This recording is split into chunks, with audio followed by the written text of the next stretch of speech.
নমস্কার। অবসরের কথাবাসরের ৩২তম পর্বে আপনাদের সবাইকে জানাই সাদর সম্ভাষণ, সাদর আহ্বান। আমরা গত পর্বে কথা বলছিলাম এই দৃষ্টি নিয়ে। দৃষ্টি যাকে দর্শনও বলা হয়, অর্থাৎ দেখা। কিসের দেখা, কিসের দৃষ্টি, আর কি বা তার দর্শন? দৃষ্টি হচ্ছে এই বিশ্বকে, এই বিশ্ব সৃষ্টিকে ঋষিরা, প্রাজ্ঞ ধীমানেরা কেমনভাবে দেখেছেন। গত পর্বে আমরা দুটি দৃষ্টির কথা আপনাদের সামনে বলেছি।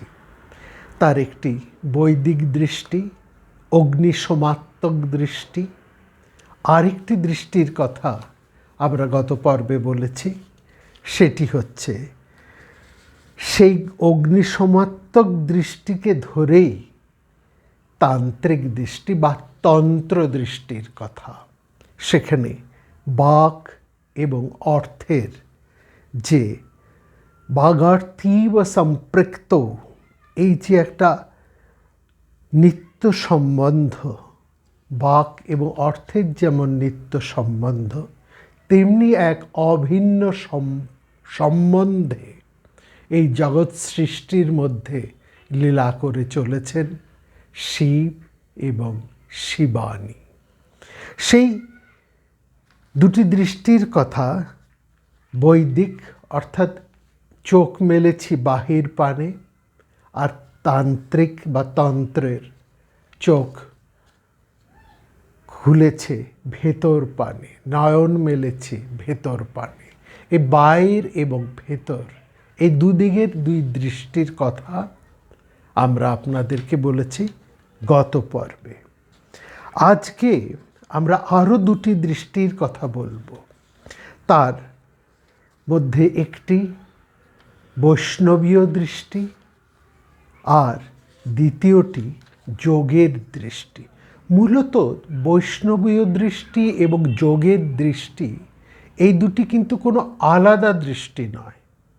খুব ভালো করে যদি আমরা দেখি, যদি এই আলোচনা শুনতে শুনতে এটা আমরা বুঝতে পারবো, এটা লক্ষ্য করবেন, এটা আপনারা দেখবেন যে বৈষ্ণবীয় দৃষ্টি এবং যোগের দৃষ্টির কিন্তু অভিন্ন এক।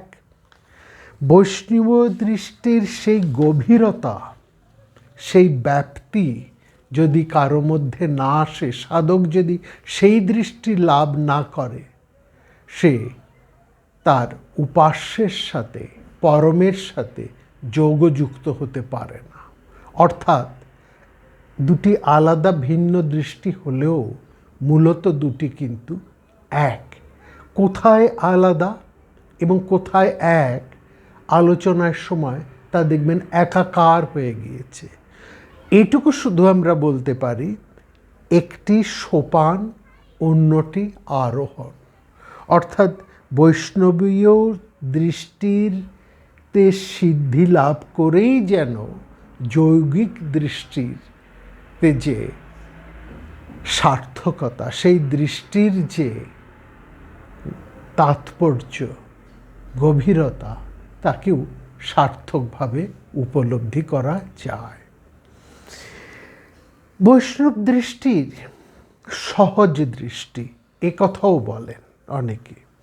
সহজ বলতে কিন্তু কখনো এটা ভাববেন না এই সহজীয় বা সহজ সাধনা বস্তুত সবচাইতে কঠিনতম সাধনা।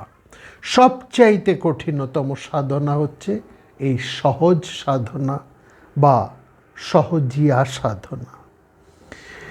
এই তত্ত্বের বা এটি হচ্ছে একটি রসশাস্ত্র, যেখানে বৈদিক দৃষ্টিতে আমরা এই নিখিল প্রপঞ্চের প্রতি চোখ মেলেছি। এখানে আমরা দেখছি আরাধ্য বা আধার তত্ত্ব হচ্ছেন শ্রীমতী, অর্থাৎ শ্রী রাধা, তিনি হচ্ছেন এই রসশাস্ত্রের আধার তত্ত্ব।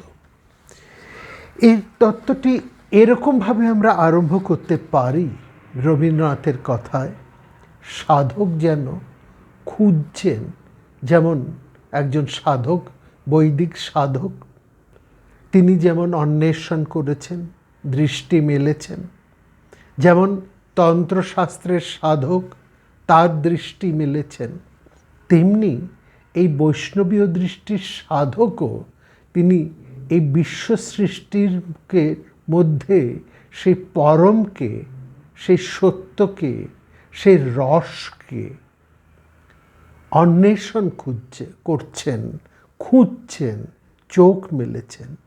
এবং তিনি বলছেন, রবীন্দ্রনাথের ভাষায় যদি আমরা বলি, প্রভু তোমা লাগি আখি জাগে, দেখা নাই পাই পথ চাই, সেও মনে ভালো লাগে। এবং সবশেষে বলছেন, চারিদিকে সুধা ভরা, ব্যাকুল শ্যামল ধরা, কাঁদায় রে অনুরাগে। এই জায়গাটা ভীষণ গুরুত্বপূর্ণ। চারিদিকে সুধা ভরা, ব্যাকুল শ্যামল ধরা, কাঁদায় রে অনুরাগে, দেখা নাই ব্যথা পাই, দেখা নাই ব্যথা পাই, সেও মনে ভালো লাগে। এই যে ব্যথা, বিরহের যে যন্ত্রণা, না দেখা পাওয়ার যে বেদনা, বলছেন দেখা নাই এবং দেখা নেই, তার জন্যে অনুরাগে কাঁদছেন, কিন্তু বলছেন সেও মনে ভালো লাগে। এইটি হচ্ছে এই ভালো লাগা, এই বিরহের বেদনার মধ্যে যে ভালো লাগাটুকু আছে, সেইটাকে যে সার্থকভাবে ধরতে পেরেছে, সেই এই দৃষ্টির রসকে, গভীরতাকে হৃদয় দিয়ে সত্যি সত্যি অনুভব করতে পেরেছে। এ পথের পথিক মিলনের সার্থকতা চায় না। এ পথের পথিক বিরহ দহনে দগ্ধ হতে হতে সেই দগ্ধতাকেই সে ভালো লাগে, সেই দগ্ধতাকেই সে ভালোবাসে, সে বিরহের সাধনাই করে চলেছে। এবং এখানে দেখুন, এই যে রসশাস্ত্র, এইটিকে বলা হচ্ছে রসশাস্ত্র। বৈদিক দৃষ্টির মধ্যে একটা ধারা, মৃত্যুর ধারা, তারপরে আসছে অমৃতের ধারা, অগ্নি এবং সোম। আমরা তারপরে তন্ত্রধারার মধ্যে আমরা কি লক্ষ্য করেছি? বাক এবং অর্থ, কথার মধ্যে দিয়ে, শব্দের মধ্যে দিয়ে, শব্দের পারে যিনি রয়েছেন, তাকে ধরার কি এক নিরুপম প্রচেষ্টা। সেখানে একটা অভিন্নতা রয়েছে পার্বতী পরমেশ্বরের। আর এই সব জায়গাতেই একটা মিলনের সুর আছে, আর এখানে বিরহের সুর। এইটা হচ্ছে আধার। এই যে নিখুঁত নিরুপম আধার, যিনি সেই রসচূড়ামণিকে পরিপূর্ণরূপে আত্মসাৎ করে আপন হারা, ওখানে খোঁজা, এখানে পেয়ে হারানো, ওখানে খুঁজছেন, অন্বেষণ করে যাচ্ছেন, হয়তো শেষে গিয়ে পাচ্ছেন। আর এখানে আরম্ভ হচ্ছে প্রাপ্তিতে নয়, প্রাপ্তির পর সেই প্রাপ্ত সুখ থেকে বঞ্চিত হয়ে বিরহের দহনে। এই জায়গাটা বিরহে বলছেন, এইখানে সাধক, এই পথের পথিক, এই পথের মহাজন, তিনি বলছেন পাওয়া তো ফুরিয়ে যাওয়া, পাওয়াটা ফুরিয়ে যাওয়া, পেয়ে হারানোটাই হচ্ছে অনুক্ষণ তাকে পাওয়া। আর যাকে পাচ্ছি সবসময় যে আছে তার যেন গুরুত্ব হারিয়ে ফেলে। আর একবার তাকে পেয়েছি, সেই সুখস্পৃহা স্বাদ আস্বাদন করেছি, সেই রস অনুভব করেছি, খুব করেই আমি তাকে হারিয়েছি। এই যে হারানোটা, এই হারানোর যে সর্বনাশ, সেই সর্বনাশের সাধনায় তারা বসেছেন। এটা ভীষণ ভীষণ কঠিন ব্যাপার। এক দল বসেছেন সর্বনাশ কাটানোর সাধনায়, আরেক দল বসেছেন সর্বনাশের সাধনায়।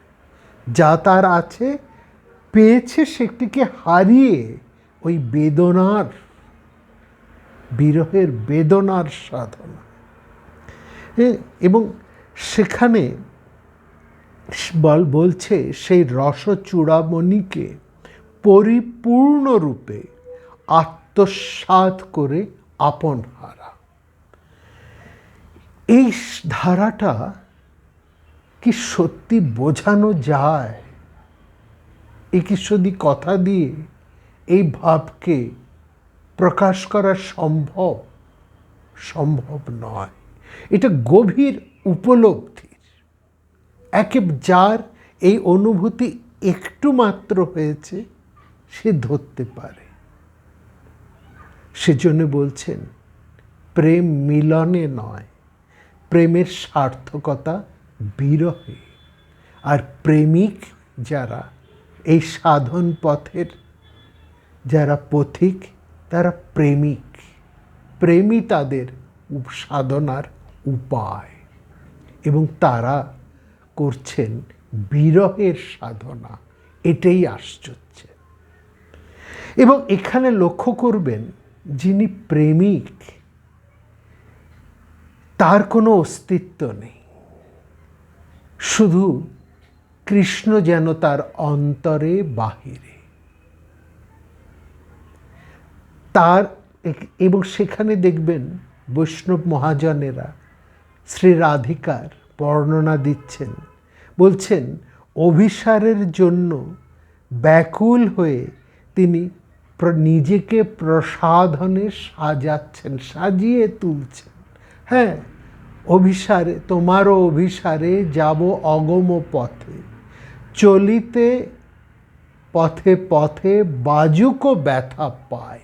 দেখুন, এই যে অভিসারের পথে যাওয়া, সেটা কোনো সুখযাত্রা নয়, কোনো আনন্দ যাত্রা নয়, কোনো স্বচ্ছন্দ যাত্রা নয়। সে জানে চলিতে পথে পথে বাজুকো ব্যথা পায়,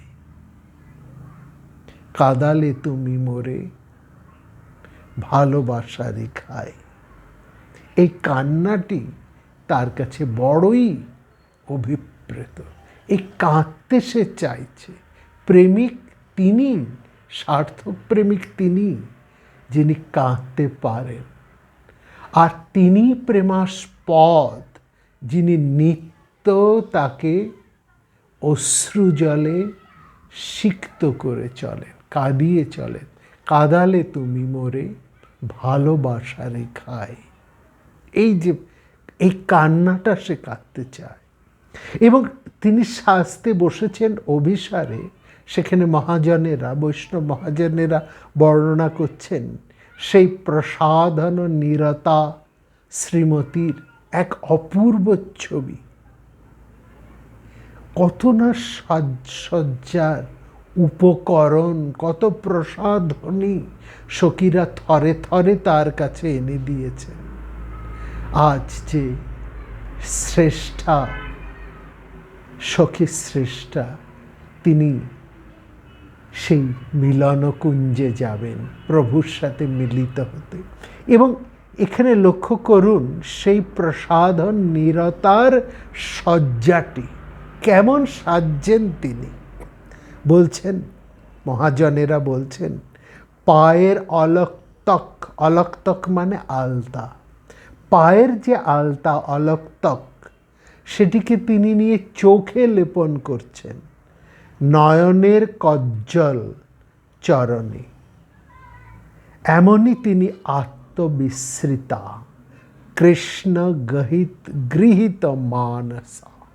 বলছেন কৃষ্ণ গৃহীত মানসা, কৃষ্ণ যেন তার সমস্ত মনটাকে গ্রহণ করেছে, মন জুড়ে, তার সমস্ত মন জুড়েই কৃষ্ণ। অতএব তিনি কি সাজছেন, তাকে অভিসারে যাবেন, তাকে সেজে যেতে হবে, এইটুকু জ্ঞান তার আছে। কিন্তু কি উপাদানে কিভাবে তিনি সাজছেন সেই জায়গাটা দেখুন। বলছেন পায়ের অলক্তক, নয়নে রঞ্জিতা, আর নয়নের কজ্জল লেপিত চরণে।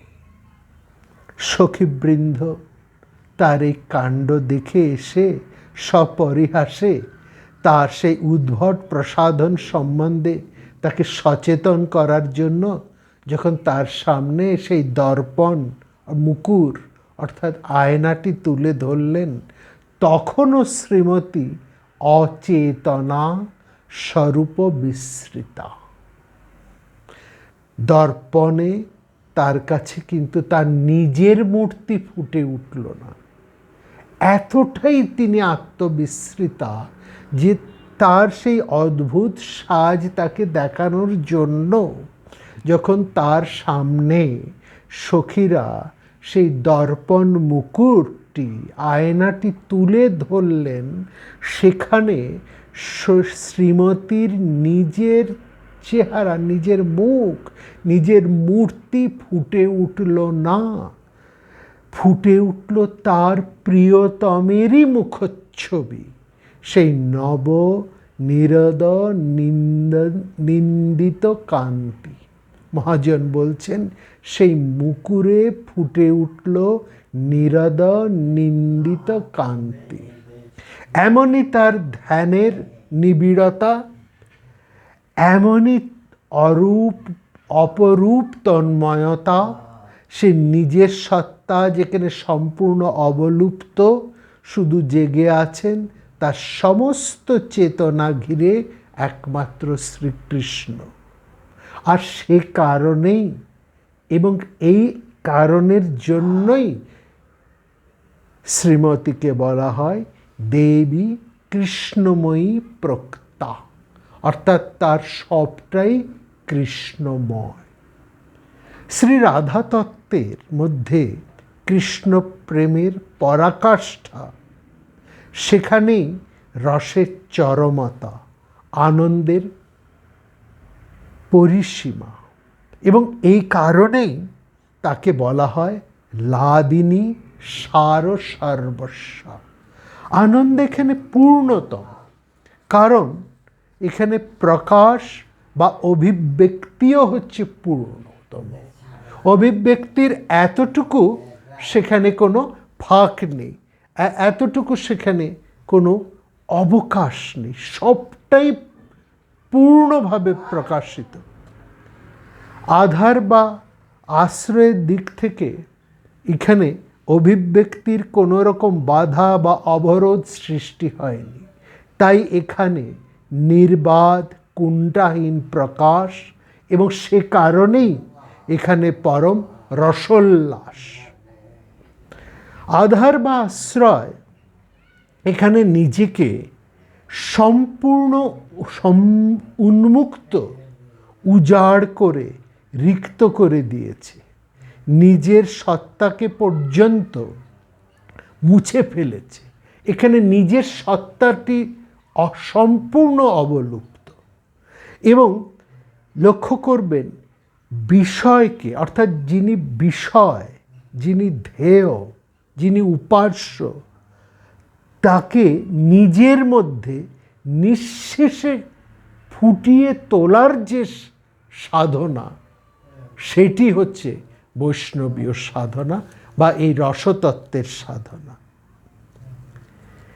এই বিশ্বে যে দুঃখ বা বেদনা, তার মূলও কিন্তু এখানে। এই প্রকাশের পথে বাধা। সব কিছুই নিজেকে প্রকাশ করতে চায়, একটা প্রকাশের বেদনা সেখানে ফুটে উঠেছে, এবং এই প্রকাশের পথে বাধা রয়েছে দুস্তর। তোমারও অভিসারে যাব অগম পারে চলিতে, পথে পথে বাজুক ব্যথা পায়। এই যে প্রত্যেক পথে পথেই যে একটা বাধা, যেই একটা বাধা যে একটা ব্যথা, এই অভিব্যক্তির কুণ্ঠা যে রয়েছে, সেটাই একটা বেদনা সৃষ্টি করছে। তাই প্রতিটি অন্তরের অতলে বিশ্বজোড়া এই হাহাকার, আনন্দের বাঞ্ছিত পরিপূর্ণতার অভাবে এক নিদারুণ এক অতৃপ্তি। এইটি হচ্ছে মূল কথা, এটি হচ্ছে ভাব। এবং এখানে এই যে রসতত্ত্ব, এই যে বৈষ্ণবীয় রসতত্ত্ব, তার মূলে দুটি বিষয়, দুটি জিনিস রয়েছে। একটি হচ্ছে আশ্রয়, অন্যটি হচ্ছে বিষয়। এই দুয়ের, এই আশ্রয় এবং বিষয়ের ঘাত প্রতিঘাতের মধ্যে দিয়েই রসের বিবর্তন এবং স্ফূর্তি ঘটতে থাকে। যেমন প্রেম হচ্ছে এই সাধনার প্রথম বা প্রধান উপজীব্য। এই প্রেমের বা রসের আশ্রয় হচ্ছেন শ্রীমতী বা শ্রী রাধা, আর সেই প্রেমের বিষয় হচ্ছেন শ্রীকৃষ্ণ। প্রেম রয়েছে শ্রীমতীর অন্তর জুড়ে, তাই প্রেমের কর্তৃত্ব রয়েছে তার হাতে। কিন্তু সে প্রেমের কর্ম বা বিষয় হচ্ছেন শ্রীকৃষ্ণ। তিনি যোগাচ্ছেন এই প্রেমের কন্টেন্ট বা ফর্ম।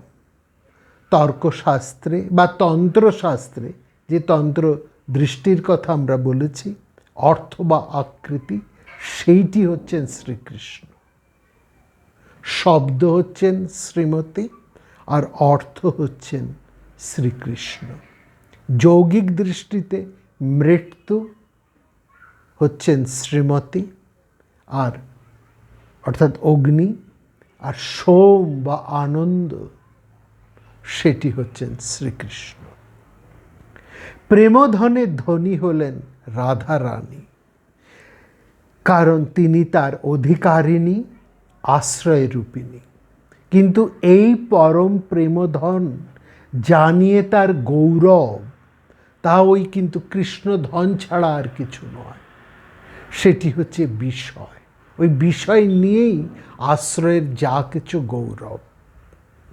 তাই শ্রীমতীর কণ্ঠে আমরা শুনি, তোমারই গরবে গরবিনী হাম, রূপসী তোমারই রূপে।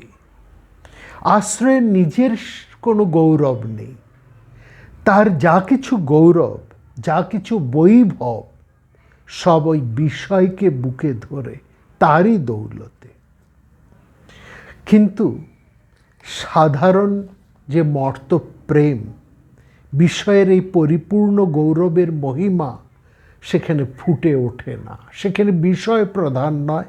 সাধারণ সংসারে সাধারণ মানুষের কাছে আশ্রয়টাই হচ্ছে প্রধান। অর্থাৎ মানবীয় যে প্রেম, যে ভালোবাসা, সেখানে আমরা দেখি প্রেমের আশ্রয়, অর্থাৎ যার মধ্যে প্রেম জেগেছে, যিনি প্রেমিক কিংবা প্রেমিকা, তিনি নিজের পছন্দ মতো, নিজের ফরমাশ মতো বিষয়কে, তার প্রেমিককে কিংবা তার প্রেমিকাকে, প্রেম নিধিকে গড়তে চায় নিজের রুচির অনুসারে। সে বলে, তুমি এমনভাবেই সেজে এসো, এমনভাবেই আমার সাথে আচরণ করো, তুমি এমনই আমার সামনে হয়ে দাঁড়াও। ফলত আশ্রয়ের তরফ থেকে এই যে একটা চাওয়া, এই যে চাওয়ার একটা ভীষণ দাবি, এই যে চাওয়ার একটা ভাব থাকে সেখানে এত বেশি, যে প্রেম এখানে কলঙ্কিত হয়ে কামে পর্যবসিত হয়। সেখানে প্রেম থাকে না, সেখানে থাকে কাম। তার আপন নিষ্কলঙ্ক অমল মহিমা সেখানে দেখা যায় না, সেটা কখন না হারিয়ে যায় ওই চাওয়ার দৌলতে। দাবির ক্ষেত্রে নিজের চাওয়া পাওয়ার সমস্ত দাবিকে শূন্য করে কেবলমাত্র প্রেমাস্পদেরই অভিরুচিকে সার্থক করে তাতেই নিজের সার্থকতা বোধ আর তার তৃপ্তিতেই নিজের তৃপ্তি বোধ, এমন স্বার্থ গন্ধ শূন্য প্রেম জগতে মেলে না। তাই মাটির বুকেও সেই লোকোত্তর অমর্ত্য প্রেমের আদর্শ স্থাপন করতেই যেন কখনো কচ্ছিৎ নেমে আসেন এক মহাজন, যাকে আমরা বলি মহামানব, বৈষ্ণবীয় ভাষায় তাকে বলে মহাগোসাই। তিনি আবির্ভূত হন দেবতা ভিখারি মানব দুয়ারে। শ্রী গৌরাঙ্গ হচ্ছেন তেমনই এক গোসাই, তেমনই এক প্রেমিক পুরুষ, যিনি দিব্য প্রেমে উন্মাদের কণ্ঠেই তার সেই চৈতন্যদেবের দিব্য প্রেম উন্মাদিত কণ্ঠের মধ্যেই আমরা শুনতে পাই এক অকুণ্ঠ আত্মনিবেদনের অপরূপ রাগিনী।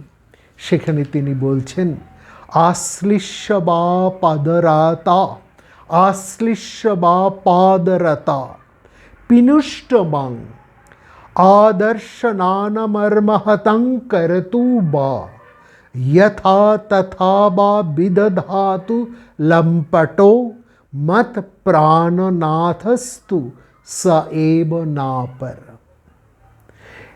এরকম মানে এখানে এই চৈতন্যদেবের যে প্রেম, যে আত্মনিবেদন, দ্বৈতের চরণে এমন শর্তহীন সমর্পণ, এমন এক আপনহারা আত্মনিবেদন যে তার অনুকূল বা প্রতিকূল কোনো আচরণের ওপরই এই প্রেমের স্থায়িত্ব বা হ্রাস বৃদ্ধি নির্ভর করে না। বলছেন, আশ্লিষ্য বা পাদরতা পিনুষ্টমাং, তিনি আলিঙ্গন সুখেই ধন্য করুন কিংবা পদতলে নিষ্পিষ্টই করুন। আদর্শনান মর্মহতং করতু বা কিংবা দেখাটুকু পর্যন্ত না দিয়ে মর্মপীড়নই করুন। যথা তথা বা বিদধাতু লম্পটো, হোক তিনি লম্পট কিংবা কপট কিংবা শট, তিনি যাই হন না কেন, মত প্রাণনাথস্তু স এব না পর, তবু তিনি আমার প্রাণনাথ, আর কেউ নয়। এই যে এরকম আপনহারা আত্মনিবেদন, তার চরণেই নিজেকে নিঃশেষে বিকিয়ে দেওয়া, আপনাকে উজাড় করে উৎসর্গ করা, এবং সেখানে কোনো এতটুকু কোনো চাওয়ার দাবি সেখানে নেই, এটা লক্ষ্য করার।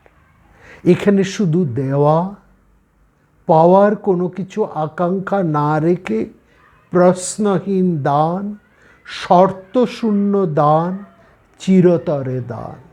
যেদিন এমনি করে প্রেমের আশ্রয় বা কর্তা, অর্থাৎ যিনি প্রেমিক, তিনি নিজেকে এমনভাবে সমর্পণ করতে পারেন, ঢেলে দিতে পারেন তার বিষয়ের বা তার সে পরম ইষ্টের চরণে, নিজের সত্তাকে সম্পূর্ণ অবলুপ্ত করে তারই সত্তার মাঝে নিজেকে মিশিয়ে দিয়ে আত্মহারা হতে পারে, সেদিনই প্রেমের পরিপূর্ণতা, এবং সেখানেই রাস উল্লাস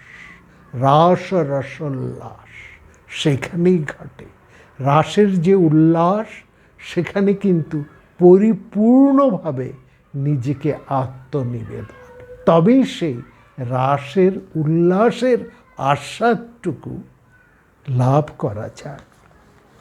যেন রবীন্দ্রনাথের সেই কবিতাটা আমরা এমনভাবেই যদি যেন সেই মহাজনের কথা, বৈষ্ণব মহাজনের মুখে শুনি, তুমি সুখ যদি নাহি পাও, যাও সুখেরও সন্ধানে যাও, আমি তোমারে পেয়েছি হৃদয় মাঝে, আর কিছু নাহি চাই গো। আমি তোমারে পেয়েছি হৃদয় মাঝে, সুতরাং তুমি অন্য কোথাও চলে যেতেও পারো, সুখ যদি নাহি পাও, যাও সুখেরও সন্ধানে যাও, কিন্তু আমি তোমারে পেয়েছি হৃদয় মাঝে, এবং সে কারণে আর কিছু নাহি চাই গো। এই কথাটা কে বলতে পারেন? যিনি সম্পূর্ণ আপনহারা আত্মনিবেদন করতে পারেন, তিনি এই কথা বলতে পারেন, যথা তথা বা বিদধাতু লম্পট মত প্রাণনাথস্তু সএব না পর। আমি তোমারও বিরহে রহিব বিলীন, তোমাতে করিব বাস। দীর্ঘ দিবস দীর্ঘ রজনী দীর্ঘ বরষ মাস। বলছেন না, তোমার মিলনে রহিব বিলীন, তোমাতে করিব বাস। মিলনে দীর্ঘ বাস করা যায় না, বিরহে করা যায়।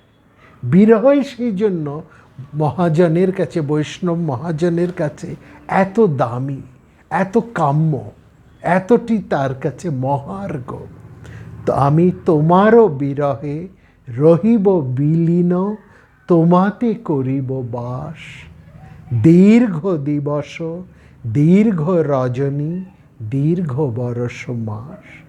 যদি আরো কারে ভালোবাসো, যদি আরো ফিরে নাহি আসো। একজন সাধারণ প্রেমিক কিংবা প্রেমিকা একথা কি বলতে পারেন? প্রেমের মধ্যে একটা অসুয়া আসে, সে যদি দেখে তার প্রেমিক বা প্রেমিকা আর অন্য কারো প্রতি একটু মন দিয়েছে, সঙ্গে সঙ্গে তার কি প্রতিক্রিয়া হবে বা কি ঘটনা ঘটে সেটা আমরা জানি। কিন্তু এই মহাজন, বৈষ্ণব মহাজন, যে তার এই যে রসদৃষ্টি, যেখানে কোনো পাওয়ার, এখানে শুধুই দেওয়ার এবং পাওয়ার কোনো কিছু আকাঙ্ক্ষা না রাখা, প্রশ্নহীন দান, শর্তশূন্য দান, চিরতরে দান, তিনি এই কথা বলতে পারেন। সেই মহাজনই বলতে পারেন, সেই প্রেমের যিনি সেই ধনেতেই ধনী যেজন, তিনি বলতে পারেন, যদি আরো কারে ভালোবাসো, যদি আরো ফিরে নাহি আসো, তবে তুমি যাহা চাও তাই যেন পাও, আমি যত দুঃখ পাই গো। তিনি দুঃখকেই, সেই বিরহকেই তিনি চাইছেন, সেটাকেই বলছেন, আমারও পরানো যাহা চায়, তুমি তাই গো। তোমা ছাড়া এ জগতে মোর কেহ নাই, কিছু নাই গো। আমি তোমারে পেয়েছি হৃদয় মাঝে, আর কিছু নাহি চাই গো। এইটি হচ্ছে সবচাইতে গুরুত্ব। এই আত্মনিবেদনই ভক্তির সাধন মুকুটমণি। এই বিকিয়ে দেওয়ার মধ্যেই সেই সাধনার পরিসমাপ্তি, কৃতার্থতা। সেই কৃতার্থতার লগ্নে তাই এই অনির্বচনীয় অনুভবই যেন ফুটে ওঠে। নাস রমন নাহম রমণী, দুহু মনোভব পেশাল জানি। এখানে আশ্রয় ও বিষয়ের ভেদ যেন মুছে যায়, লুপ্ত হয়ে যায় প্রেমিকা ও প্রেমাস্পদের পৃথক সত্তা। শুধু জেগে থাকে এক অগাধ অতল অনুভবের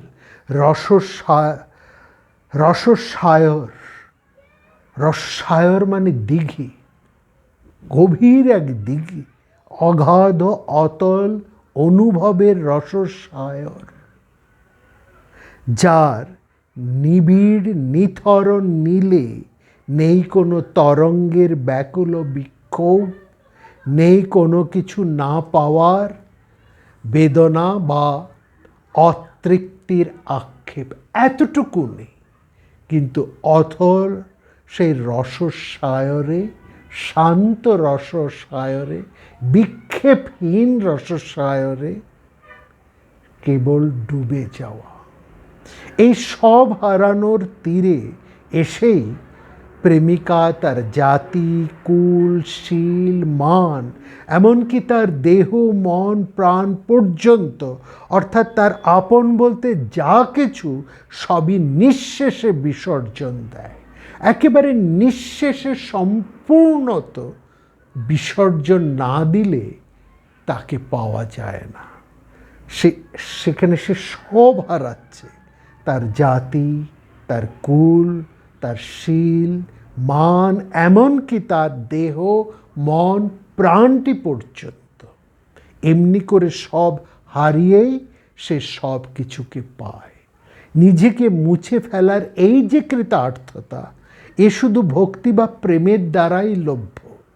পুত্রের জন্য নিজেকে বলি দিতে মার কোনো কুণ্ঠা আসে না, কারণ প্রেম বা এখানে প্রেম হচ্ছে তার বাৎসল্য রস। এবং মনে রাখবেন, এইটি সবসময় নিম্নগামী, বাৎসল্য রস সবসময় নিম্নগামী, আর ওই ভক্তিরসের প্রেম সেটি ঊর্ধ্বগামী। কিন্তু দুটি একই ধারায়, একই লক্ষ্যের পানে ছুটে চলে, অন্য কোনো কিছুর পরোয়া না করে। হ্যাঁ, তার প্রবল প্রবল প্রভাবে কোনো বা প্রবাহে সেখানে কোনো দ্বিধা বা আশঙ্কা ঠাঁই পায় না। আত্মত্যাগের কোনো বাধাই সেখানে গণ্য হতে পারে না। যেখানে প্রেমের ন্যূনতা সেখানেই বিচার, সেখানে আমি এতটুকু, তুমি অতটুকু, তুমি যদি এতটুকু ছাড়ো আমি এতটুকু ছাড়ব। এই যে আমি তুমির বিচার, তুমি এগোলে আমি এগোবো, আমি এটা করেছি তুমি অতটা করো, বা তুমি অতটা করলেই আমি এতটা করব, এই বিচার যেখানে আসে, সেখানে আই লাভ ইউ এই শুকনো কথাটা থাকে, সেখানে কিন্তু প্রেম থাকে না, সেখানে ভালোবাসা থাকে না, সেখানে বিচার থাকে। যেখানে বিচার সেখানে প্রেম নেই। সব দিক, বিশেষ করে নিজের লাভ ক্ষতির দিক ভালো করে ভেবেচিন্তে যেখানে মানুষ অগ্রসর হয়, নিজেকে রিক্ত করে বা অভুক্ত রেখে অন্যের ক্ষুধা তোষণে এগিয়ে যায় না, সেখানে কিন্তু প্রেম থাকে না। আর যাই থাকুক, সেখানে প্রেম নেই, ভালোবাসা নেই। সেখানে যেটা আছে মৌখিকতা আছে, সেখানে কাম আছে, কামজ তাড়না আছে, হৃদয়ে যাতনা নেই, হৃদয়ের তাড়নাও সেখানে নেই।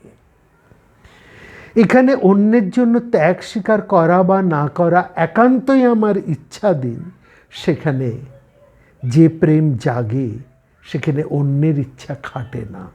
তখন সে আর নিজের ইচ্ছার অধীন নয়, সে শুধু তার প্রেমের বস্তু বা বিষয়ের অধীন। তাই ভক্তি বা প্রেমকে আমাদের শাস্ত্রে বলেছে বস্তু পরতন্ত্র, কর্তৃপরতন্ত্র নয়। যে বস্তু বা বিষয়কে কেন্দ্র করে প্রেম জেগে ওঠে, প্রেম একান্তই তার অধীন।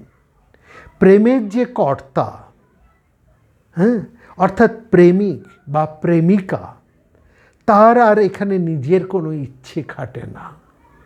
বস্তু বা বিষয় তাকে উধাও করে টেনে নিয়ে চলে।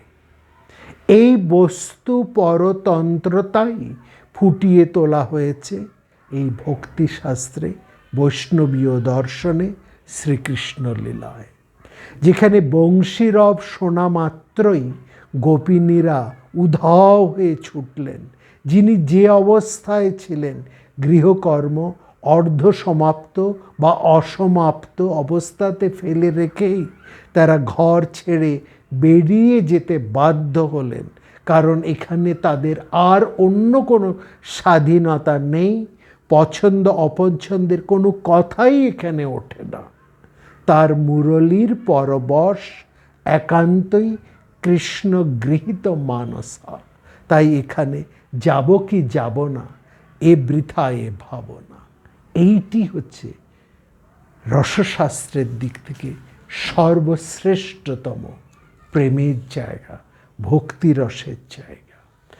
আর এই ভক্তি, এই আকুলতা, এই প্রেম যদি না জাগে তাহলে যোগ দর্শন হয় না। এই জন্য বলা হয় প্রত্যেক গোপীরাই হচ্ছেন যোগী। যোগী মানে গোপীচিত্তের অধিকারী, যার হৃদয়ে গোপী ভাব জেগে ওঠেনি, যিনি গোপীচিত্তের অধিকারিণী নন, তিনি যোগী হতে পারেন না। যোগী হওয়ার একটি শর্ত, একমাত্র শর্ত, এবং সেটি হচ্ছে গোপীচিত্ত হৃদয় লাভ। এই জন্য আমরা প্রথমে তার একটু গোপীচিত্তের এই বৈষ্ণবীয় দৃষ্টি বা বৈষ্ণবীয় দর্শনের, মহাজনী দর্শনের, সহজিয়া দর্শনের, কিংবা এই কৃষ্ণ প্রেমের, কৃষ্ণ গৃহীত মানসার একটা সংক্ষিপ্ত পরিচয় আপনাদের সামনে তুলে ধরলাম। এইভাবেই বস্তু বা বিষয় যখন আশ্রয়কে সম্পূর্ণ গ্রাস করে, অর্থাৎ যিনি উপাসনা করছেন ভক্তকে যখন গ্রাস করে, তখন তার নিজস্ব রূপটি নিখুঁত হয়ে ফুটে ওঠে, তার আগে নয়। এখানে যোগপথ ও ভক্তিপথের আসল তারতম্য ও ন্যূনাধিক্য। যোগের পথে ওই একই প্রয়াস, কেমন করে ধেয় বিষয় বা বস্তুকে চিত্তের আশ্রয়ে অধিষ্ঠিত করা যায়, কেমন করে সেই পরম তন্ময়তা লাভ করা যায়, যাতে মনের দর্পণে সুস্পষ্ট ও অচঞ্চলভাবে জেগে থাকবে শুধু ধেয় বিষয়ের ছবি। যোগ কি? বাইরের থেকে সব গুটিয়ে ভেতরে নিয়ে আসা, অর্থাৎ আমার সমস্ত ইন্দ্রিয়গুলোর অভিমুখ হচ্ছে বাইরের দিকে, সেই সমস্ত বাইরের দিকের অভিমুখ ঘুরিয়ে ভেতরে নিয়ে এসে চিত্তপটে আমার হৃদয়ের মধ্যে যিনি আত্মারূপে বিরাজিত হচ্ছেন, তার ছবিটিকে চিত্তপটে, চিত্ত মনমুকরে বা চিত্তের দর্পণে তাকে দেখা। এই তো যোগ। যোগ তো হচ্ছে তাই। এবং এই যে দৃষ্টি, এই যে তন্ময়তা হতে পারে তখনই যদি তিনি গোপীচিত্তের অধিকারী হয়ে উঠতে পারেন। যোগ দৃষ্টি দিয়েছেন আশ্রয়ের দিকে, আধারের দিকে, তাকে নিখুঁত ও নির্দোষ করে তোলার জন্য সমস্ত প্রয়াসকে কেন্দ্রীভূত করা। আধার রূপ চিত্তে দেখা গেল চিরচঞ্চলতা, অনুক্ষণ অস্থিরতা। তাতে দেখব যে কত ছবি যেন কেঁপে চলেছে। যে স্ক্রিনের মধ্যে, যে পটের মধ্যে, বা যে আয়না বা আদর্শের মধ্যে আমি মুখচ্ছবিকে নিরীক্ষণ করতে চাই বা কোনো ছবিকে দেখতে চাই, সেটি যদি কাঁপে তাহলে তো দেখা যায় না। কি অপরূপভাবেই না ওই মহাজন একটি তার পদের মধ্যে দিয়ে এই যোগদৃষ্টিকে বলছেন রাধা জল আনতে যমুনায় যাচ্ছেন।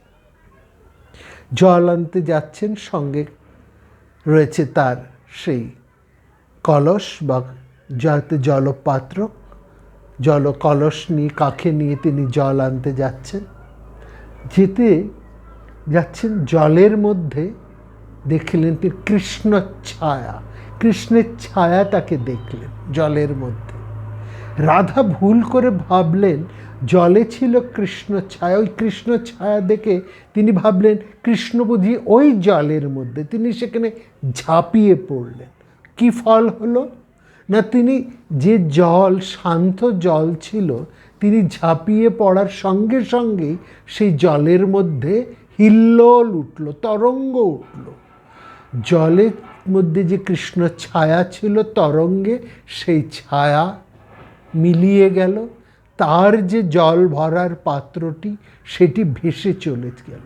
সেখানে জ্ঞানদাস মহাজন বলছেন, বুঝিতে নারিলি রাধা জলে ছিল অঙ্গচ্ছায়া, অঙ্গচ্ছায়া, কৃষ্ণ ছিল কদম্বেরই ডালে। অর্থাৎ তিনি সেই ঘাটের কাছে যে কদম্ব বৃক্ষ, তার ডালে তিনি বসে আছেন। রাধা সেই দিকে না তাকিয়ে ওই জলের মধ্যে তার ছায়া দেখে ছায়াকে আসল ভেবে তাতেই তিনি ঝাঁপিয়ে পড়লেন, ফলে তার সব হারিয়ে গেল। তাহলে সেটাই এখানে বলছে যে মেঘবালার নিরুদ্দেশ ভেসে যাওয়ার মতোই সব যেন অবাস্তব ও ক্ষণিকতায় ঘেরা। এই চলয়মান অস্থির আশ্রয়রূপ চিত্তকে যদি আমরা একটু শান্ত সুস্থির করে তোলা যায়, সেটাই কি করে তোলা যায়, সেটাই হচ্ছে যোগের সমস্যা। যোগ সেই জন্য বলছে শান্ত হতে, শান্ত উপাসিত। রাধা যদি শান্ত হয়ে একটু ঠিকভাবে অবলোকন করতেন, তাহলে সহজেই তিনি তার প্রিয়ধনকে লাভ করতেন। সেটা না করে অস্থির চিত্তে তিনি একুল উকুল দুকুল সব হারালেন তিনি। সেইটা হচ্ছে, সেই জন্য বলছে যোগের মধ্যে কথায় বলা হচ্ছে, যে দ্বীপের আলো এই দুনিয়াকে দেখব, তার শিখা যদি কাঁপতে থাকে, তাহলে কোনো কিছুই সুস্পষ্ট জ্ঞান হওয়া সম্ভব নয়। তাই এখানে মূল লক্ষ্য, যোগের মূল লক্ষ্য হলো জ্বালিয়ে তোলা সেই ক্লেশ তিমির বিনাশ যোগ প্রদীপ, যার অনির্বাণ নিষ্কম্প প্রভায় সব উজ্জ্বল হয়ে উঠবে অজ্ঞানের ক্লেশ, অপরিচয়ের অন্ধকার, যা সমস্ত গ্লানি মুছিয়ে দেবে। অর্থাৎ বাইরের বিক্ষিপ্ততা হতে তোমার সমস্ত ইন্দ্রিয়কে গুটিয়ে এনে মনকে সংযত করতে হবে। এটি হচ্ছে যোগের মূল কথা। যে স্থিরতা বা তন্ময়তা যোগের লক্ষ্য, তার পরম নিবিড়তার ভূমি হলো সমাধি বা সমাপত্তি। তার লক্ষণ দিতে গিয়ে সেখানে চিত্তকে উপমিত করা হয়েছে অভিজাত মণির সঙ্গে। উপমিত মানে তুলনা করা হয়েছে অভিজাত মণির সঙ্গে। অভিজাত মণি কি? স্ফটিক, স্ফটিকের মতন যে মণি, তার সাথে। স্ফটিকের কি লক্ষণ, বা সেই স্ফটিক অভিজাত মণির কি লক্ষণ? না, তার যে স্বচ্ছতা, তার যে ঔজ্জ্বল্য, তার মধ্যে রয়েছে দুটো জিনিস রয়েছে, স্বচ্ছতা এবং ঔজ্জ্বল্য। এটা মনেরও ধর্ম। মনকে করে তুলতে হবে স্বচ্ছ এবং মনকে করে তুলতে হবে উজ্জ্বল। দর্পণ, মনটা হচ্ছে আয়না বা দর্পণ। যে দর্পণে আমি মুখ দেখব, সেই দর্পণের মধ্যে যেন এতটুকু কজ্জল রেখা না থাকে, কালিমা যেন না থাকে। সেই দর্পণকে মুছে মুছে পরিষ্কার করে তাকে স্বচ্ছ করতে হয়। শুধু স্বচ্ছ করলেও হয় না, তাকে উজ্জ্বলও করতে হবে। অর্থাৎ সেখানে আলোটা এসে পড়তে হবে তোমার মুখের মধ্যে। তার আলো আমার মুখে এসে পড়লে সেই আলোতে আমি আমার মুখটিকে সেই স্বচ্ছ দর্পণে স্পষ্টভাবে দেখতে পাবো। একটা স্ফটিকও কিন্তু তাই, স্বচ্ছ উজ্জ্বল। ফলে সেই স্ফটিকের কাছে যদি আমরা একটা লাল ফুল এনে ধরি, টকটকে লাল ফুল, জবা, স্ফটিকটা মুহূর্তের মধ্যে লাল হয়ে যায়। যদি একটা নীল ফুল তার সামনে এনে ধরি, স্ফটিকটা সঙ্গে সঙ্গে নীল হয়ে যায়। অর্থাৎ তার সন্নিহিত, তার কাছে নিয়ে আসা যে কোনো বস্তুর যথাযথ প্রতিবিম্ব সে গ্রহণ করে তারই রঙে সে রাঙিয়ে ওঠে। সেরকম আমাদের চিত্ত যখন মালিন্য শূন্য হয়, সব রকমের চঞ্চলতা থেকে সব রকমের অস্থিরতা থেকে যখন আমাদের মন সম্পূর্ণ মালিন্য শূন্য হয়ে ভাস্বর প্রজ্জ্বল হয়ে ওঠে, তখন যে বস্তু তার চিন্তার বিষয়রূপে উপস্থিত হয় তাতেই সে ডুবে যায়, তার মধ্যেই সে নিজেকে হারিয়ে ফেলে। এই যে তস্তথ তদঞ্জনতা, একে বলা হচ্ছে তস্ত তদঞ্জনতা, যাতে স্থিত তাতেই সে ডুবে যাচ্ছে। অর্থাৎ ধ্যেয় বিষয়ে স্থিত হয়ে তারই অনুরঞ্জনে নিজে রাঙিয়ে ফেলছে নিজেকে, তারই আকারে সেই ধ্যেয় বিষয়ের বা বিষয়ের আকারে আকারিত হয়ে উঠছে। এটাকেই বলছে সমাধি।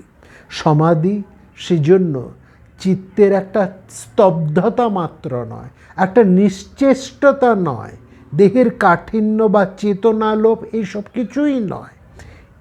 সমাধি কি? সমাধি হলো চিত্তের সেই পরম স্বচ্ছতা ও একাগ্রতার ভূমি, যেখানে ফুটে ওঠে এক আশ্চর্য স্ফুট প্রজ্ঞালোক, যে আলোয় ধ্যেয় বস্তুটির অশেষ সবিশেষ দর্শনটি যেখানে ঘটে তার আমূল পরিচয় লাভ হয়। যেখানে সমাধি, মনে রাখবেন, সেখানেই প্রজ্ঞা। অচেতন জ্ঞান হারাটা সমাধি নয়, চৈতন্য হারা নয়, প্রজ্ঞা লাভ করা। প্রজ্ঞা তার নিত্য সহচর স্বাভাবিক পরিণতি বা ফলস্বরূপ। যেখানে প্রজ্ঞা গড় হাজির অনুপস্থিত, যেখানে প্রজ্ঞার দেখা নেই, অথচ দেহ মনের আপাত নিশ্চেষ্টতা কিংবা স্তব্ধতা দেখা যায়, সেটা সমাধি নয়, সেটি ব্যাধি। এটা বুঝতে হবে। এই যে অপরূপ একটা তন্ময়তার ভূমি, যার কথা আমরা বলতে চাইছি, যেখানে চিত্ত নিজেকে স্বচ্ছতার পরাকাষ্ঠায় নিয়ে গিয়ে স্তব্ধভাবে স্থির স্বচ্ছ দর্পণের মতো নিজেকে মেলে ধরে বিষয়ের সামনে, যাতে বিষয়ের পরিপূর্ণ নিখুঁত আকৃতিটি শুধু তার মধ্যে দিয়ে ফুটে ওঠে। সেখানে একটা ত্রুটি কিন্তু থাকে, এবং এই ত্রুটিটি মারাত্মক ত্রুটি, ভয়ঙ্কর ত্রুটি। কী ত্রুটি? যদিও চিত্তরূপ আশ্রয় এখানে পরম নিশ্চেষ্টতা লাভ করে, তার কোনো ক্রিয়া বা আলোড়নের দ্বারা বস্তুর প্রকাশকে আর বিকৃত করে না, বস্তুকে নিজের নিষ্কলঙ্ক মহিমাতেই ফুটে উঠতে দেয়, তবু এই নিশ্চেষ্টতা চিরদিনই কিন্তু চেষ্টাকৃত, প্রয়াস সাপেক্ষ, অনায়াস বা স্বাভাবিক নয়। সেই জন্য একে নিশ্চেষ্টতা রাখতে হওয়ার যে একটা আপ্রাস প্রয়াস, সবসময় একটা ভয়, কখন এই সমাধি ভেঙে যায়, এটা স্বাভাবিক নয়, একটা প্রয়াস সাধ্য, আয়াস সাধ্য, এইটাকে কিন্তু পরিপূর্ণ সমাধি বলে না।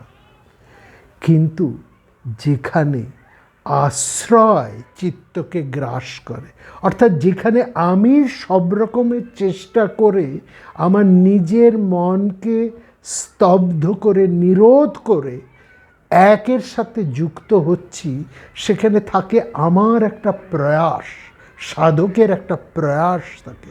অর্থাৎ সেই প্রয়াসে যদি কোথাও কিছু খামতি দেখা যায় বা সেখানে কোথাও যদি কিছু একটু ত্রুটি ঘটে ওঠে, সে সমাধিটা ভেঙে যায়। কিন্তু যদি এরকম হয়, সেই বিষয় যদি আশ্রয়কে ধারণ করে, যাকে পাবার জন্য আমি মন প্রাণ একাগ্র করে সব রকমভাবে তাতে যুক্ত হবার চেষ্টা করছি, সেটা যদি এরকম না হয়, অন্যরকম হয়, বিষয়টা এতটাই মনোমুগ্ধকর যে সেটাই আমাকে গ্রাস করেছে, সেখানে জিনিসটা আমূল পরিবর্তন হয়ে যায়। বোঝা গেল কি বলতে চাইছি? দু রকমের।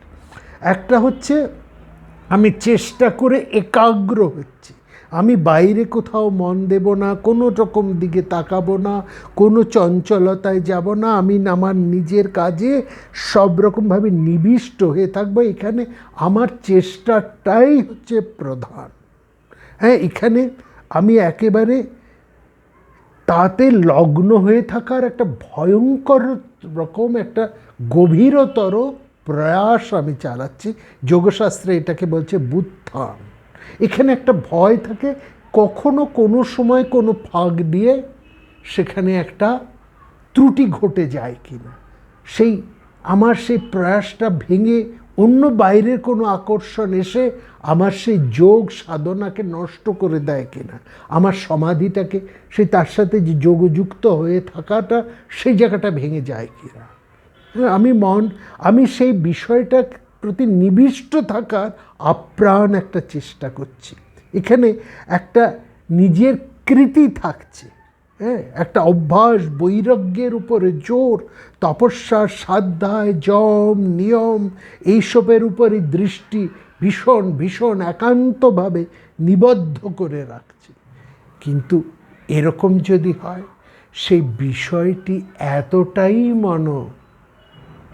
লোভা, সেই বিষয়ের এতটাই প্রীতিপ্রদ যে সেটাই আমার মনকে, চিত্তকে গ্রাস করে ফেলেছে, তাহলে তো সেখানে কোনো কৃত্রিমতা থাকে না, সেখানে কোনো প্রয়াস বা আয়াসের কোনো ব্যাপার থাকে না। হ্যাঁ, সেখানে চিত্তের আশ্রয়ের করণীয় বলে কিছু থাকে না, মানে আর কোনো রকম চেষ্টাই সেখানে থাকে না। চেষ্টার বিরামে বস্তুকে হারাবার ভয়ও সেখানে থাকে না। হ্যাঁ, সেইটাকেই বলা হচ্ছে বরণ। অর্থাৎ বিষয় এসে যখন আশ্রয়কে অধিকার করে, প্রথম হচ্ছে আশ্রয় বিষয়কে ধারণ করার একটা প্রচেষ্টা করেছে, আর দ্বিতীয়টা বলছি বিষয়ের এত মনোলোভা, বিষয়ের গুরুত্ব এখানে এতটাই বেশি, সেই আশ্রয়কে উপাস্যই যে সাধক তাকে ধারণ করেছে, তাকে বরণ করেছে, এমনটা যদি হয়, সেটি হচ্ছে প্রকৃত সমাধি। যোগ তাকেই বলছেন, অর্থাৎ বিষয় এসে চিত্তকে দখল করেছে, এ হলো তারই বরণ। উপনিষদে বলা হয়েছে জামাই বেশ বৃণুতে তেন লভ্য। এখানে যে তাকে বরণ করে, এটা যা এনম বৃণুতে এটা বলা হয়নি, এখানে বলা হয়েছে যে যাকে বরণ করে সেই তাকে পায়। এখানে প্রাপ্তির পূর্ণতা, কারণ এই পাওয়ার ভয় শূন্য, শঙ্কা এতটুকু সেখানে নেই, নিজের দায়িত্ব সেখানে কিছু নেই, নিজের কর্তৃত্বের সমস্ত উদ্বেগ সেখানে গুছিয়ে দেওয়া, তার প্রসারিত আলিঙ্গনে নিজেকে সঁপে দিয়ে আপনাকে হারিয়ে তাকে পাওয়া, এইটি হচ্ছে আসল। সেখানে বিষয় শ্রীকৃষ্ণ এসে যেন শ্রীমতীর হৃদয়কে সম্পূর্ণ গ্রহণ করেছেন। এখানে শ্রীমতীর এতটুকু আয়াস নেই শ্রীকৃষ্ণকে ধারণ করার।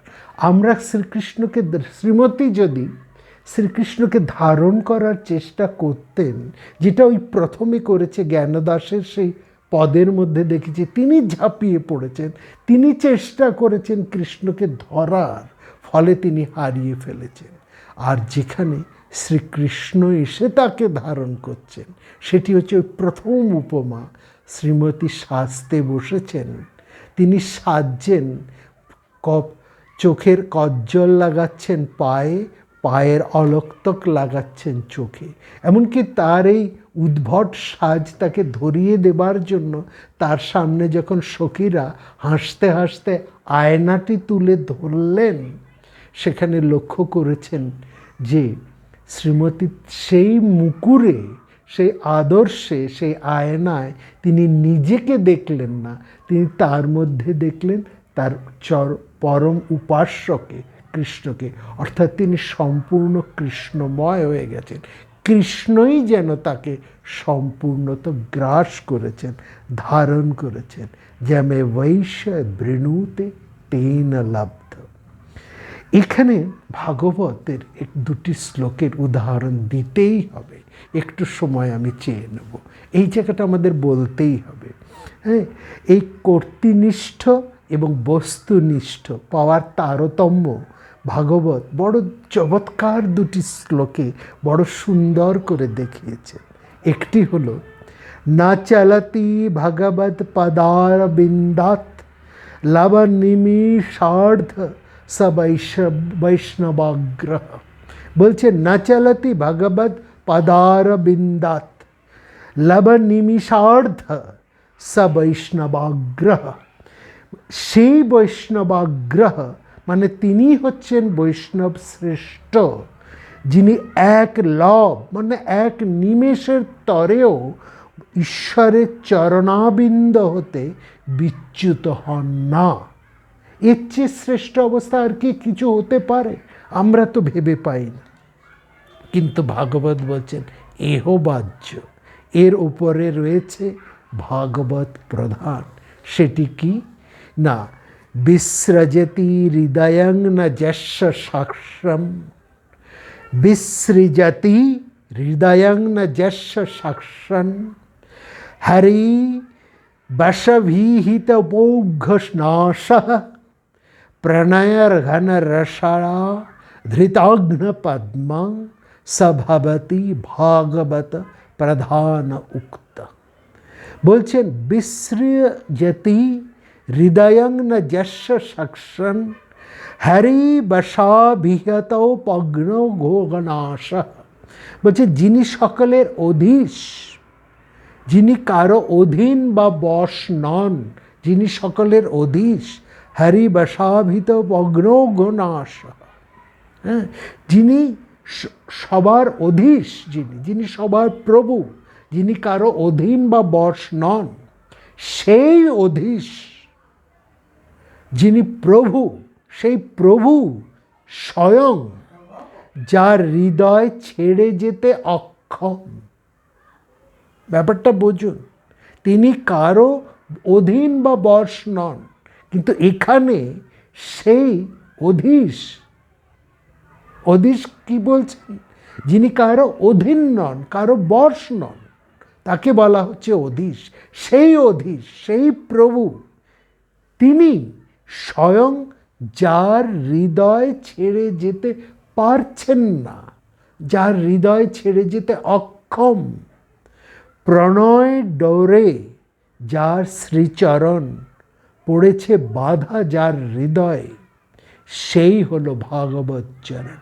প্রণয় রসনায়া ধৃতাগ্রে পদ্মা, প্রণয় রসনা, প্রণয় রসনায়া, প্রণয় রসনায় অর্থাৎ প্রণয় ডোরে, ধৃতাগ্নি পদ্মা যার চরণ বাধা পড়েছে, এমনই তিনি অস্বতন্ত্র।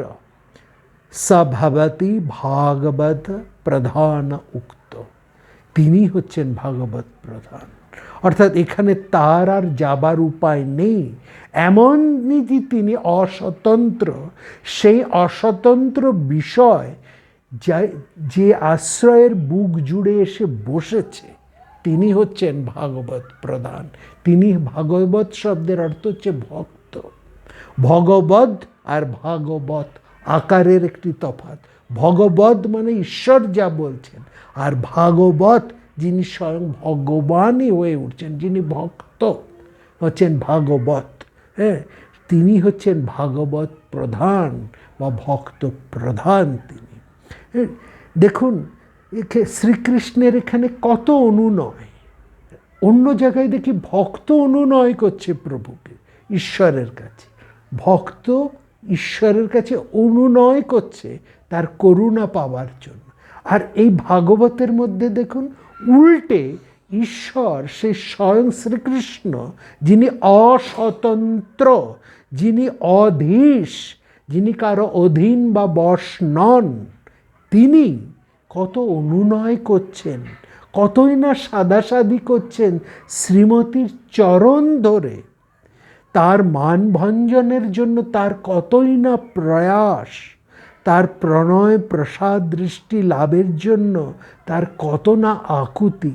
মঞ্চময়ী মানমণি দানম।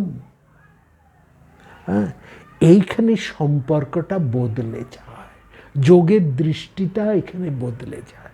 একটা হচ্ছে যোগী সহস্র চেষ্টা করে ধ্যান ধারণা যম নিয়ম ইত্যাদির মধ্যে দিয়ে নিজের মনকে বৈরাগ্য ইত্যাদি ইত্যাদি নানা রকমের মধ্যে দিয়ে সেই চঞ্চল প্রমাথিন সুবল দৃঢ়ম, সেই মনকে বৈরাগ্যের দ্বারা একেবারে যম নিয়ম ইত্যাদির মধ্যে দিয়ে সেই মনকে অচঞ্চল করে ধরে রাখছে। প্রতি মুহূর্তে ভয়, এই বুঝি ভেঙে গেল, এই বুঝি ত্রুটি ঘটল, এই বুঝি চঞ্চলতা এসে গ্রাস করল। আর অন্যদিকে বিষয়ের আকর্ষণটি যদি প্রবল হয়, বিষয় এসে যদি আশ্রয়কে গ্রাস করে, তাহলে তো ভেঙে যাওয়ার, হারানোর আর কোনো ভয় নেই। সেই জন্য দেখবেন ভক্ত প্রধান যে কথা দিয়ে আমরা আরম্ভ করেছি, যে রবীন্দ্রনাথের কথা দিয়ে আমরা উদাহরণটি আমরা এখানে তুলে ধরেছিলাম, হ্যাঁ, আমি তোমারও বিরহে রহিব বিলীন, তোমাতে করিব বাস। আমি তোমারে পেয়েছি হৃদয় মাঝে, আর কিছু নাহি চাই গো। সেই জন্যই সে জোর করে বলতে পারে, নির্ভীকভাবে এটা বলতে পারে। এ কথা কি সাধারণ প্রেমিক বলতে পারে? সাধারণ প্রেমিকা কি কখনো এই কথা উচ্চারণ করতে পারে? যদি আরও কারে ভালোবাসো, যদি আরও ফিরে নাহি আসো, তবে তুমি যাহা চাও তাই যেন পাও, আমি যত দুঃখ পাই গো। এই কথা কি একজন সাধারণ প্রেমিক বা প্রেমিকা বলতে পারে? কখনোই পারে না। পারে, সেই পারে আশ্রয় যেখানে বিষয়কে ধরেনি, বিষয় যেখানে আশ্রয়কে ধারণ করেছে। বিষয়টি যদি এতটাই মনোমুগ্ধ হয়ে সে তার সমস্ত মনকে হরণ করে, আমারও পরানো যাহা চায় তুমি তাই গো, তোমা ছাড়া এই জগতে মোর কেহ নাই, কিছু নাই গো। আমি তোমারে পেয়েছি হৃদয় মাঝে, আর কিছু নাহি চাই গো। এইখানেই হচ্ছে সত্যিকার মহাজনের, সত্যিকার প্রেমের যোগ, এবং এটাই হচ্ছে সত্যিকার যোগ। এই যোগের কথাই ঋষি বলছেন এখানে। সুতরাং আমরা কি দেখলাম আজকের এই আলোচনা পর্যন্ত? দেখলাম যে বৈদিক দৃষ্টি থেকে শুরু করে তান্ত্রিক, বৈষ্ণব বা যৌগিক যে দৃষ্টি দিয়েই আমরা দেখি না কেন, তার মূলে পাই এই দুটি বস্তুর প্রতিক্রিয়া বা পারস্পরিক বিলাসলীলা, যার কোথাও নাম দেওয়া হয়েছে অগ্নিশোম, কোথাও বাক অর্থ, কোথাও বা আশ্রয় বিষয় ইত্যাদি। এদের মধ্যে একটি হচ্ছে অভিব্যক্তির উপাদান, আর অন্যটি হচ্ছেন তার নিমিত্ত বা বীজ। উপাদান আমাদের গোচর হলেও নিমিত্ত যেন সবসময় আমাদের অগোচর থেকে যাচ্ছেন। তাই জগৎ ব্যক্ত এবং অব্যক্তের লীলাভূমি। এই অব্যক্তের সন্ধানই চলছে সর্বত্র, বিজ্ঞানে, শিল্পে, দর্শনে, বিভিন্ন ভঙ্গিতে ও বিচিত্র রূপে। অভিব্যক্তির উপাদানকে নিখুঁত করে কি উপায়ে সেই অব্যক্তকে আরও সুপরিস্ফুট, সুব্যক্ত করা যায়, তারই জন্য সৃষ্টিব্যাপী এই প্রয়াস বা সাধনা চলছে। সাধনা বা তপস্যা তারই প্রতিকৃতির উপাদানের। আমরা এই কতগুলি দৃষ্টির কথা আপনাদের কাছে তুলে ধরলাম। আগামী ভবিষ্যতে কখনো আমরা আরেকটি দৃষ্টির কথা বলবো, সেটি হচ্ছে বেদান্ত দৃষ্টি, অন্য কোনো পর্বে, অন্য কোনো সময়। সবাই খুব ভালো থাকবেন। যে কথা বলি সেই যোগের দৃষ্টি, সেই পরম দৃষ্টিটুকু আমাদের লাভ হোক, যেখানে আমরা এমনভাবেই বলতে পারি, তোমাতে করিব বাস। ভালো থাকবেন।